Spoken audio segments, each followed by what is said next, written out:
की साड़ी पहन के एक महिला जितनी खूबसूरत लगती है शायद ही किसी और वस्त्र में लगे, और ये हर भारतीय नारी को पसंद भी होती है। मगर क्या आपको पता है जिस रेशम के धागे से सिल्क की साड़ी तैयार करी जाती है वो धागा कैसे तैयार करा जाता है, और क्या उसे बनाने में रेशम के कीड़े को मारा जाता है? तो चलिए मेरे साथ बिना किसी देरी के वीडियो शुरू करते हैं। आपको दिखाते हैं सिल्क का धागा कैसे बनता है और बताएंगे इससे जुड़े कई और राज। तो सिल्क बनाने की शुरुआत होती है मलबरी के खेतों से। आप यहाँ पे देख सकते हैं चारों ओर मलबरी के पौधे लगे हुए। इन पौधों में से मलबरी के पत्तों को अलग कर लिया जाएगा डंडियों के समेत, और फिर इन्हें ले जाया जाएगा कारखाने की ओर। मैं आपको बता दूं इन पौधों की एक बहुत बड़ी खासियत होती है कि अगर इनकी जड़ें मौजूद है तो वो दोबारा से उग जाती है। इन्हीं पौधों को आप आम भाषा में शहतूत भी कहते हैं। अब इन सारे के सारे पौधों को बढ़िया तरीके से बांधा जाएगा और फिर एक साइकिल पे लाद के इन्हें ले जाया जाएगा कारखाने में। शहतूत के पौधे सबसे ज्यादा सिल्क वॉर्म को पसंद होते हैं। इसी पौधों में से निकलते हैं रेशम के कीड़े। तो सारे के सारे पौधों को लेके आ चुके हैं और यहाँ पे अब एक एक करके सारे के सारे पौधों को बिछाया जाएगा। आप यहाँ पे देख सकते हैं एक एक डंठल को लिया जा रहा है, उसे बिछाया जा रहा है और नीचे आपको दिखने शुरू हो जाएंगे सिल्क वॉर्म।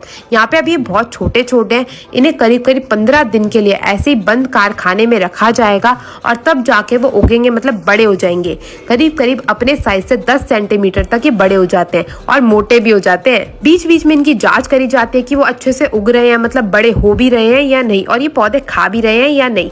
और आप यहाँ पे देख सकते हैं यहाँ पे थोड़े थोड़े बड़े होने शुरुआत हो चुकी है और करीब करीब 15 दिन के बाद यहाँ पे हमारे सारे के सारे सिल्क वॉर्म या फिर रेशम के कीड़े बड़े होके तैयार है। आप यहाँ पे देख सकते हैं कितने मोटे मोटे लंबे लंबे आपको अब दिखने भी बढ़िया तरीके से शुरू हो चुके हैं। अब एक एक करके सारे के सारे कीड़ों को अलग करा जाएगा पौधों में से। तो इनका खान पान होके ये बड़े बड़े मोटे ताजे तो बढ़िया तरीके से हो चुके हैं। अब बारी आती है इनमें से सिल्क निकालने की, जिसके लिए एक बड़ी सी जाली ली जाएगी। ये जाली जो है ना दूसरे आकार की होती है। इसमें बड़े बड़े आप जो लंबे लंबे सरिये देख रहे हैं ना, इसी सरिये में ये बनाते हैं सिल्क। तो उसके लिए सबसे पहले इन कीड़ों को लिया जाएगा और अच्छे से इस पूरी की पूरी जाली के ऊपर बिछा दिया जाएगा। आप यहाँ पे देख सकते हैं एक जाली में करीब करीब 1000 से 1500 कीड़े आ जाते हैं, उससे भी ज्यादा आ जाते हैं कई बार। तो एक एक कीड़े को थोड़ी थोड़ी जगह करके छोड़ा जाएगा ताकि वो अच्छे से अपना शेल बना के बढ़िया तरीके से सिल्क तैयार कर सके। और अब इन्हें ऐसे ही छोड़ दिया जाएगा 3 से 8 दिन के लिए। 3 से 8 दिन में ये अपनी लाल ग्रंथियों से एक खास प्रकार का प्रोटीन बनाते हैं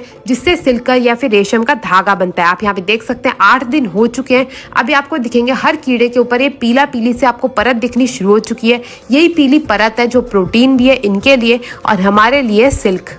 मगर अगर आप ध्यान से देखेंगे तो यहाँ पे हर एक कीड़ा अभी तक जिंदा है, क्योंकि सिल्क का जो कीड़ा होता है ना वो ऐसे नहीं मरता। उसको मरने में करीब करीब 10 से 20 दिन और लगेंगे। तो उसके लिए अगर आप देखेंगे सारे के सारे सिल्क के कीड़ों को निकाल लिया जाएगा इस जाली से अलग करने के बाद इन्हें ले जाया जाएगा इन्हें उबालने के लिए। तो सबसे पहले इन्हें ऐसे ही रख दिया जाता है कि कुछ कीड़े अपने आप ही मर जाए। इस प्रोसेस के लिए इन्हें कम से कम 5 दिन के लिए ऐसे ही छोड़ दिया जाता है। 5 दिन में कुछ कीड़े तो अपने आप मर जाते हैं, मगर जो बाकी के कीड़े बचते हैं उनको मारा जाता है इन्हें उबाल के। तो इसके लिए इसे बोरी में इकट्ठा करके ला दिया गया है और ये आ चुकी है हमारी सिल्क की धागे बनाने की मशीन। इस मशीन के जरिए सारे के सारे धागे को निकाल लिया जाता है। तो सबसे पहले इसको बांध के अच्छे से सेट करा जाएगा और सेट करने के बाद इसे लगा दिया जाएगा दूसरी मशीन में, जिसमें सारा का सारा धागा इकट्ठा करती है। आप ये जो बड़ी सी मशीन देख रहे हैं ना, इसका काम यही होता है, घूम घूम के सारा का सारा धागा अलग करके अपने ऊपर लपेट लेती है। तो अब यहाँ पे हमारी मशीन भी बढ़िया तरीके से सेट हो चुकी है। अब बारी आ जाती है इस पे धागा लपेटने की। तो जो पुराना धागा होता है वही लेके इस पे थोड़ा थोड़ा लपेटना शुरू कर दिया जाता है। और अब एक कढ़ाई के अंदर डाला जाएगा ढेर सारा पानी, जिसमें कीड़ों को उबाल के सारे के सारे रेशम को अलग करा जाएगा। तो यहाँ पे हमारी अंगीठी भी तैयार है। अब धीरे धीरे करके कीड़ों को लिया जाएगा और उनको अलग कर करके उबालने के लिए पानी के अंदर डाल दिया जाएगा। आप यहाँ पे देखेंगे कैसे कीड़े तड़प तड़प के अपनी जान दे देते हैं जो बचे होते हैं, और बाकी का जो कीड़े होते हैं वो खुद ही मर चुके होते हैं। तो उनको तो कोई फर्क ही नहीं पड़ता। अब ये जो पीली पीली परत है ये है हमारे रेशम के धागे। इनको उबाल के अलग करा जाएगा। उबालने से क्या होता है ना, वो सारे के सारे रेशम खुद ब खुद छोड़ देते हैं।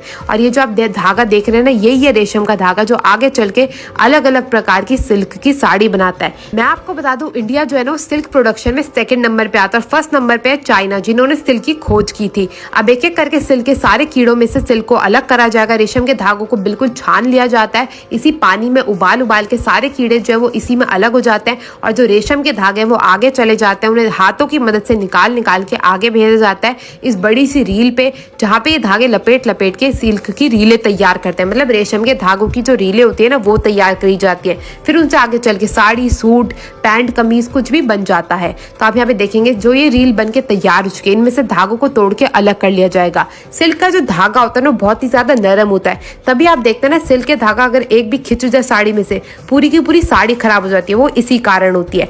आपको कैसी लगी वीडियो जरूर बताइएगा। मैं मिलती हूँ अगली वीडियो में, तब तक के लिए टेक केयर, गुड बाय।